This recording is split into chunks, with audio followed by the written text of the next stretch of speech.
दोस्तों नमस्कार। मैं नासुनांचली कथा कहानी और उपन्यास की संग के साथ पुनः हाजिर हूँ।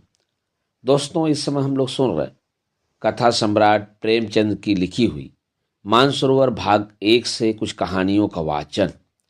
इस कड़ी में आज लीजिए सुनिए मानसरोवर भाग 1 से एक और कहानी गुल्ली डंडा का वाचन मेरे अर्थात नाथ सोनांचली के स्वर में। हमारे अंग्रेजी दोस्त माने या न माने, मैं तो यही कहूँगा कि गुल्ली डंडा सब खेलों का राजा है। अब भी कभी लड़कों को गुल्ली डंडा खेलते देखता हूँ तो जी लोट-पोट हो जाता है कि इनके साथ जाकर खेलने लगूं। न लान की जरूरत, न कोर्ट की, न नेट की, न थापी की। मजे से किसी पेड़ से एक टहनी काट ली, गुल्ली बना ली और 2 आदमी भी आ जाएं तो खेल शुरू हो गया। विलायती खेलों में सबसे बड़ा ऐब यह है कि उसके सामान महंगे होते हैं। जब तक कम से कम 1 सैकड़ा न खर्च कीजिए, खिलाड़ियों में शुमार ही नहीं हो पाता। यहाँ गुल्ली डंडा है कि बिना हर्रे फिटकरी के चोखा रंग देता है। पर हम अंग्रेजी चीज़ों के पीछे ऐसे दीवाने हो रहे हैं कि अपनी सभी चीज़ों से अरुचि हो गई। स्कूलों में हर एक लड़के से 3-4 रुपये सालाना केवल खेलने की फीस ली जाती है। किसी को यह नहीं सूझता कि भारतीय खेल खिलाएं जो बिना दाम कौड़ी के खेले जाते हैं। अंग्रेजी खेल उनके लिए हैं जिनके पास धन है। गरीब लड़कों के सिर क्यों यह व्यसन मढ़ते हो? ठीक है, गुल्ली से आँख फूट जाने का भय रहता है, तो क्या क्रिकेट से सिर फूट जाने, तिल्ली फट जाने या टांग टूट जाने का भय नहीं रहता? अगर हमारे माथे में गुल्ली का दाग आज तक बना हुआ है तो हमारे कई दोस्त ऐसे भी हैं जो थापी को बैसाखी से बदल बैठे। यह अपनी अपनी रुचि है। मुझे गुल्ली ही सब खेलों से अच्छी लगती है और बचपन की मीठी स्मृतियों में गुल्ली ही सबसे मीठी है। वह प्रातःकाल घर से निकल जाना, वह पेड़ पर चढ़कर टहनियाँ काटना और गुल्ली डंडे बनाना, वह उत्साह, वह खिलाड़ियों के जमघटे, वह पदना और पदाना, वह लड़ाई झगड़े, वह सरल स्वभाव जिससे छूत अछूत अमीर गरीब का बिल्कुल भेद न रहता था, जिसमें अमीराना चोचलों की प्रदर्शन की अभिमान की गुंजाइश ही न थी। यह उसी वक्त भूलेगा जब घर वाले बिगड़ रहे, पिताजी चौके पर बैठे विवेक से रोटियों पर अपना क्रोध उतार रहे, अम्मा की दौड़ केवल द्वार तक है, लेकिन उनकी विचारधारा में मेरा अंधकारमय भविष्य टूटी हुई नौका की तरह डगमगा रहा है और मैं हूं कि पदाने में मस्त हूं। न नहाने की सुधि है न खाने की। गुल्ली है तो जरा सी, पर उसमें दुनिया भर की मिठाइयों का मिठास और तमाशों का आनंद भरा हुआ है। मेरे हमजोलियों में एक लड़का गया नाम का था। मुझसे 2-3 साल बड़ा होगा। दुबला, बंदरों की सी लंबी लंबी पतली पतली उंगलियां, बंदरों की सी चपलता, वहीं झल्लाहट। गुल्ली कैसी ही हो, पर इस तरह लपकता था जैसे छिपकली कीड़ों पर लपकती है।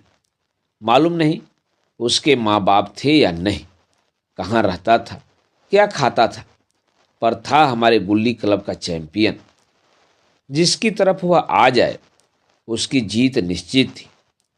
हम सब उसे दूर से आते देख उसका दौड़कर स्वागत करते थे और अपना गोइयां बना लेते थे। एक दिन मैं और गया 2 ही खेल रहे थे। वह पदा रहा था, मैं पद रहा था। मगर कुछ विचित्र बात है कि पदाने में हम दिन भर मस्त रह सकते हैं, पदना 1 मिनट का भी अखरता है। मैंने गला छुड़ाने के लिए सब चालें चली जो ऐसे अवसर पर शास्त्र विदित न होने पर भी क्षम्य है, लेकिन गया अपना दांव लिए बगैर मेरा पिंड न छोड़ता था। मैं घर की ओर भागा। अनुनय विनय का कोई असर न हुआ। गया ने मुझे दौड़कर पकड़ लिया और डंडा तान कर बोला, मेरा दाव देकर जाओ। पदाया तो बड़े बहादुर बन के, पदने के बेर क्यों भागे जाते हो? तुम दिन भर पदाओ तो मैं दिन भर पदता रहूं? हाँ, तुम्हें दिन भर पदना पड़ेगा। न खाने जाऊं न पीने जाऊं? हाँ, मेरा दाव दिए बिना नहीं जा सकते। मैं तुम्हारा गुलाम हूं? हाँ, मेरे गुलाम हो। मैं घर जाता हूं, देखो मेरा क्या कर लेते हो। घर कैसे जाओगे? कोई दिल लगी है? दाव दिया है, दाव लेंगे। अच्छा, कल मैंने अमरूद खिलाया था, वह लौटा दो। वह तो पेट में चला गया, निकालो पेट से। तुमने क्यों खाया मेरा अमरूद? अमरूद तुमने दिया तब मैंने खाया, मैं तुमसे मांगने न गया था। जब तक मेरा अमरूद न दोगे मैं दाव न दूंगा। मैं समझता था न्याय मेरी ओर है, आखिर मैंने किसी स्वार्थ से ही उसे अमरूद खिलाया होगा। कौन निस्वार्थ किसी के साथ सलूक करता है? भिक्षा तक तो स्वार्थ के लिए देते हैं। जब गया ने अमरूद खाया तो फिर उसे मुझसे दाव लेने का क्या अधिकार है? रिश्वत देकर तो लोग खून पचा जाते हैं। यह मेरा अमरूद यूं ही हजम कर जाएगा? अमरूद पैसे के 5 वाले थे, जो गया के बाप को भी नसीब न होंगे। यह सरासर अन्याय था। गया ने मुझे अपनी ओर खींचते हुए कहा, मेरा दाव देकर जाओ, अमरूद समरूद मैं नहीं जानता। मुझे न्याय का बल था, वह अन्याय पर डटा हुआ था। मैं हाथ छुड़ाकर भागना चाहता था, वह मुझे जाने न देता। मैंने उसे गाली दी, उसने उससे कड़ी गाली दी, और गाली ही नहीं एक चाटा जमा दिया। मैंने उसे दांत काट लिया, उसने मेरी पीठ पर डंडा जमा दिया। मैं रोने लगा। गया मेरे इस अस्त्र का मुकाबला न कर सका। मैंने तुरंत आंसू पोंछ डाले, डंडे की चोट भूल गया और हंसता हुआ घर जा पहुंचा। मैं थानेदार का लड़का एक नीच जात के लौंडों के हाथे पीट गया। यह मुझे उस समय भी अपमानजनक मालूम हुआ, लेकिन घर में किसी शिकायत न की। उन्हीं दिनों पिताजी का वहां से तबादला हो गया। नई दुनिया देखने की खुशी में ऐसा फूला कि अपने हमजोलियों से बिछुड़ जाने का बिल्कुल दुख न हुआ। पिताजी दुखी थे, वह बड़ी आमदनी की जगह थी। अम्मा जी भी दुखी थी, यहाँ सब चीज़ सस्ती थी और मोहल्ले की स्त्रियों से घराव सा हो गया था। लेकिन मैं मारे खुशी के फूला न समाता था। लड़कों में जीट उड़ा रहा था। वहाँ ऐसे घर थोड़े ही होते हैं। ऐसे ऐसे ऊंचे घर हैं कि आसमान से बातें करते हैं। वहाँ के अंग्रेजी स्कूल में कोई मास्टर लड़कों को पीटे तो उसे जेहल हो जाए। मेरे मित्रों की फैली हुई आंखें और चकित मुद्रा बतला रही थी कि मुझसे उनकी निगाह में कितनी स्पर्धा हो रही थी। मानो कह रहे थे, तू भाग्यवान हो भाई, जाओ, हमें तो इसी उजड़ ग्राम में जीना भी है और मरना भी। 20 साल गुजर गए। मैंने इंजीनियरिंग पास की और उसी जिले का दौरा करता हुआ उसी कस्बे में पहुंचा और डांग बंगले में ठहरा। उस स्थान को देखते ही इतनी मधुर बाल स्मृतियां हृदय में जाग उठी कि मैंने छड़ी उठाई और कस्बे की सैर करने निकला। आंखें किसी प्यासे पथिक की भांति बचपन के उन क्रीड़ा स्थलों को देखने के लिए व्याकुल हो रही थी, पर उस परिचित नाम के सिवा वहां और कुछ परिचित न था। जहां खंडहर था वहां पक्के मकान खड़े थे। जहां बरगद का पुराना पेड़ था वहां अब एक सुंदर बगीचा था। स्थान की काया पलट हो गई थी। अगर उसके नाम और स्थिति का ज्ञान न होता तो मैं उसे पहचान भी न सकता। बचपन की संचित और अमर स्मृतियां बाहें खोले अपने उन पुराने मित्रों से गले मिलने को अधीर हो रही थी, मगर वह दुनिया बदल गई थी। ऐसा जी होता था कि उस धरती से लिपट कर रोऊं और कहूं, तुम मुझे भूल गई, मैं तो अब भी तुम्हारा वही रूप देखना चाहता हूं।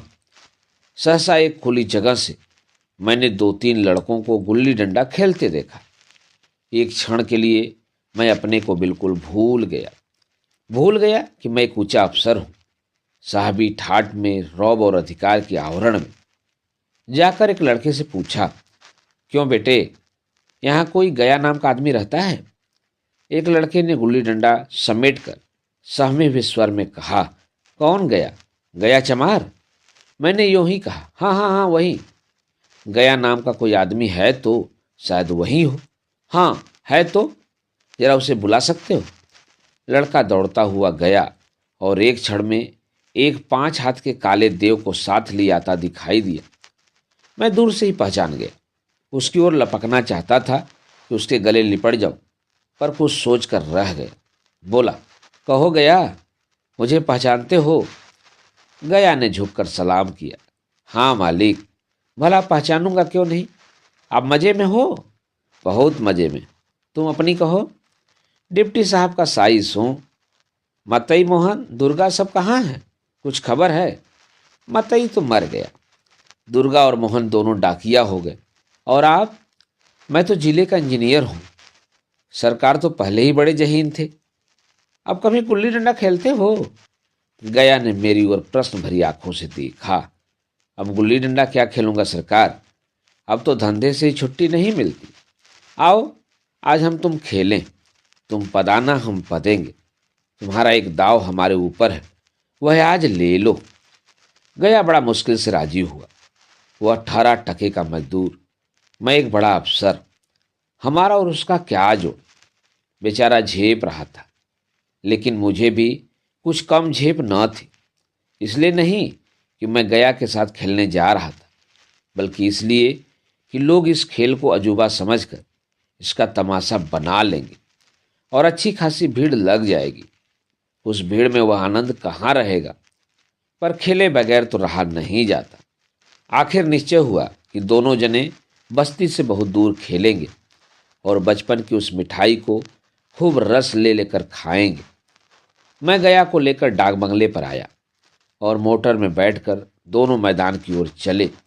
साथ में एक कुल्हाड़ी ले ली। मैं गंभीर भाव धारण किए हुए था, लेकिन गया इसे अभी तक मजाक ही समझ रहा था। फिर भी उसके मुख पर उत्सुकता या आनंद का कोई चिन्ह न था। शायद वह हम दोनों में जो अंतर हो गया था, यही सोचने में मगन था। मैंने पूछा, तुम्हें कभी हमारी याद आती थी गया? सच कहना। गया झेपते हुए बोला, मैं आपको याद करता हुजूर, किस लायक हूं। भाग में आपके साथ कुछ खेलना बदा था, नहीं तो मेरी क्या गिनती। मैंने कुछ उदास होकर कहा, लेकिन मुझे तो बराबर तुम्हारी याद आती थी। तुम्हारा वह डंडा जो तुमने तान कर जमाया था, याद है ना? गया ने पछताते हुए कहा, वह लड़कपन था सरकार, उसकी याद न दिलाओ। वाह, वह मेरे बाल जीवन की सबसे रसीली याद है। तुम्हारे उस डंडे में जो रस था, वह तो अब न आदर सम्मान में पाता हूं, न धन में। इतनी देर में हम बस्ती से कोई 3 मील निकल आए। चारों तरफ सन्नाटा है। पश्चिम ओर कोसों तक भीमताल फैला हुआ है, जहां आकर हम किसी समय कमल पुष्प तोड़ ले जाते थे और उसके झोमक बनाकर कानों में डाल लेते थे। जेठ की संध्या केसर में डूबी चली आ रही है। मैं लपक कर एक पेड़ पर चढ़ गया और एक टहनी काट लाया। चटपट गुल्ली डंडा बन गया। खेल शुरू हो गया। मैंने गुच्ची में गुल्ली रखकर उछाली। गुल्ली गया के सामने से निकल गई। उसने हाथ लपकाया जैसे मछली पकड़ रहा हो। गुल्ली उसके पीछे जाकर गिरी। यह वही गया है जिसके हाथों में गुल्ली जैसे आप ही आकर बैठ जाती थी। वह दाहिने बाएं कहीं हो, गुल्ली उसकी हथेली में ही पहुंचती थी, जैसे गुल्लियों पर वशीकरण डाल देता हो। नई गुल्ली, पुरानी गुल्ली, छोटी गुल्ली, बड़ी गुल्ली, नोकदार गुल्ली, सपाट गुल्ली, सभी उसे मिल जाती थी, जैसे उसके हाथों में कोई चुंबक हो, गुल्लियों को खींच लेता हो। लेकिन आज गुल्ली को उससे वह प्रेम नहीं रहा। फिर तो मैंने पदाना शुरू किया। मैं तरह तरह की धांधलियां कर रहा था। अभ्यास की कसर बेईमानी से पूरी कर रहा था। हुच जाने पर भी डंडा खेले जाता था। हालांकि शास्त्र के अनुसार गया की बारी आनी चाहिए थी। गुल्ली पर ओछी चोट पड़ती और वह जरा दूर पर गिर पड़ती तो मैं झपट कर उसे खुद ही उठा लेता और दोबारा टाण लगाता। गया यह सारी बेकायदियां देख रहा था, पर कुछ न बोलता था, जैसे उसे वह सब कायदे कानून भूल गए। उसका निशाना कितना अचूक था। गुल्ली उसके हाथ से निकलकर टन से डंडे से आकर लगती थी। उसके हाथ से छुटकर उसका काम था डंडे से टकरा जाना। लेकिन आज वह गुल्ली डंडे में लगती ही नहीं। कभी दाहिने जाती है, कभी बाएं, कभी आगे, कभी पीछे। आधे घंटे पदाने के बाद एक गुल्ली डंडे में आ लगी। मैंने धांधली की, गुल्ली डंडे में नहीं लगी। बिल्कुल पास से गई, लेकिन लगी नहीं। गया ने किसी प्रकार का संतोष प्रकट नहीं किया। न लगी होगी, डंडे में लगती तो क्या मैं बेईमानी करता? नहीं भैया, तुम भला बेईमानी करोगे? बचपन में मजाल था कि मैं ऐसा घपला करके जीता बचता, यहीं गया गर्दन पर चढ़ बैठता। लेकिन आज मैं उसे कितनी आसानी से धोखा दिए चला जाता था। गधा है, सारी बातें भूल गया। सहसा गुल्ली फिर डंडे से लगी, और इतनी जोर से लगी जैसे बंदूक छूटी हो। इस प्रमाण के सामने अब किसी तरह की धांधली करने का साहस मुझ में इस वक्त भी न हो सका। लेकिन क्यों न एक बार सबको झूठ बताने की चेष्टा करूं। मेरा हरज ही क्या है? मान गया तो वाह वाह, नहीं दो चार हाथ पदना ही तो पड़ेगा। अंधेरा का बहाना करके जल्दी से छुड़ा लूंगा, फिर कौन दाव देने आता है? गया ने विजय के उल्लास में कहा, लग गई लग गई। टन से बोली। मैंने अनजान बनने की चेष्टा करके कहा, तुमने लगते देखा? मैंने तो नहीं देखा। टन से बोली है सरकार, और जो किसी ईंट से टकरा गई हो तो? मेरे मुख से यह वाक्य उस समय कैसे निकला, इसका मुझे खुद आश्चर्य है। इस सत्य को झुठलाना वैसा ही था जैसे दिन को रात बताना। हम दोनों ने गुल्ली को डंडे में जोर से लगते देखा था, लेकिन गया ने मेरा कथन स्वीकार कर लिया। हाँ, किसी ईंट में ही लगी होगी। डंडे में लगती तो इतनी आवाज न आती। मैंने फिर पदाना शुरू कर दिया, लेकिन इतनी प्रत्यक्ष धांधली कर लेने के बाद गया की सरलता पर मुझे दया आने लगी। इसलिए जब तीसरी बार गुल्ली डंडे में लगी तो मैंने बड़ी उदारता से दाव देना तय कर लिया। गया ने कहा, अब तो अंधेरा हो गया है भैया, कल पर रखो। मैंने सोचा, कल बहुत सा समय होगा, यह न जाने कितनी देर पदाए, इसीलिए इसी वक्त मामला साफ कर लेना अच्छा होगा। नहीं नहीं, अभी बहुत उजाला है, तुम अपना दांव ले लो। गुल्ली सूझेगी नहीं, कोई परवाह नहीं। गया ने पदाना शुरू किया, पर उसे अब बिल्कुल अभ्यास न था। उसने 2 बार टांग लगाने का इरादा किया, पर दोनों ही बार हूच गया। 1 मिनट से कम में वह दाव खो बैठा। मैंने अपने हृदय की विशालता का परिचय दिया। एक दाव और खेल लो, तुम तो पहले ही हाथ में हुच गए। नहीं भैया, अब अंधेरा हो गया, तुम्हारा अभ्यास छूट गया, कभी खेलते नहीं। खेलने का समय कहाँ मिलता है भैया। हम दोनों मोटर पर जा बैठे और चिराग जलते जलते पड़ाव पर पहुंच गए। गया चलते चलते बोला, कल यहाँ गुल्ली डंडा होगा, सभी पुराने खिलाड़ी खेलेंगे, तुम भी आओगे? जब तुम्हें फुर्सत हो तभी खिलाड़ियों को बुलाऊं। मैंने शाम का समय दिया और दूसरे दिन मैच देखने गया। कोई 10-20 आदमियों की मंडली थी। कई मेरे लड़कपन के साथी निकले। अधिकांश युवक थे जिन्हें मैं पहचान न सका। खेल शुरू हुआ। मैं मोटर पर बैठा बैठा तमाशा देखने लगा। आज गया का खेल, उसका नैपुण देखकर मैं चकित हो गया। टाण लगाता तो गुल्ली आसमान से बातें करती। कल किसी वह झिझक, वह हिचकिचाहट, वह बेदिली आज न थी। लड़कपन में जो बात थी आज उसने प्रौढ़ता प्राप्त कर ली थी। कहीं कल इसने मुझे इस तरह पदाया होता तो मैं जरूर रोने लगता। उसके डंडे की चोट खाकर गुल्ली 200 गज की खबर लाती थी। पदने वालों में से एक युवक ने कुछ धांधली की। उसने अपने विचार में गुल्ली लपक ली थी। गया का कहना था गुल्ली जमीन में लगकर उछली थी। इस पर दोनों में ताल ठोकने की नौबत आई। युवक दब गया। गया का तमतमाया हुआ चेहरा देखकर डर गया। अगर वह दब न जाता तो जरूर मारपीट हो जाती। मैं खेल में न था, पर दूसरों के इस खेल में मुझे वही लड़कपन का आनंद आ रहा था जब हम सब कुछ भूलकर खेल में मस्त हो जाते थे।